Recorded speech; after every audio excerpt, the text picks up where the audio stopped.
Depuis le retour de la Star Academy, Léa régale les téléspectateurs.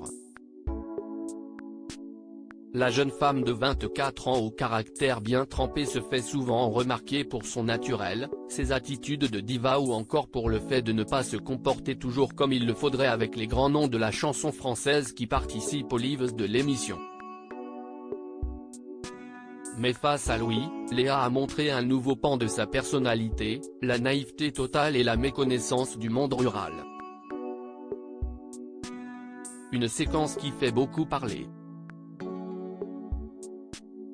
Léa fait partie des finalistes de la Star Academy.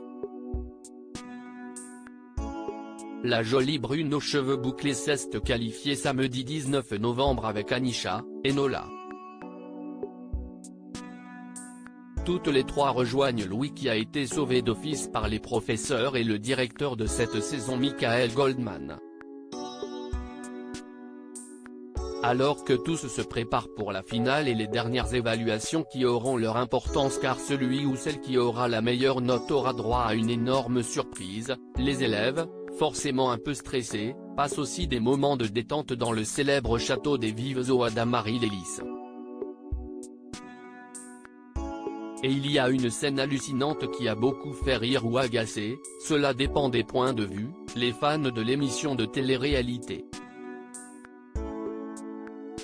Alors que Léa se prélassait dans le canapé avant un nouveau cours avec ses adversaires et amis, la discussion a tourné autour de la campagne, on s'occupe comme on peut. Le très talentueux Louis est en effet originaire de Lot-et-Garonne et connaît bien le milieu rural. Contrairement à Léa, la chanteuse qui rêve de devenir la prochaine Beyoncé lui a posé des tas de questions et a surtout montré qu'elle était très ignorante sur le sujet, en plus d'avoir de sacrés préjugés. Car pour Léa, si on vit à la campagne on sait forcément traire des vaches, faire son foie gras et il est certain que l'on possède des coqs. Au détour de cette conversation un brin lunaire, Louis lui a expliqué que pour vivre à la campagne, il fallait avoir le permis, il est en effet difficile de tout faire à pied.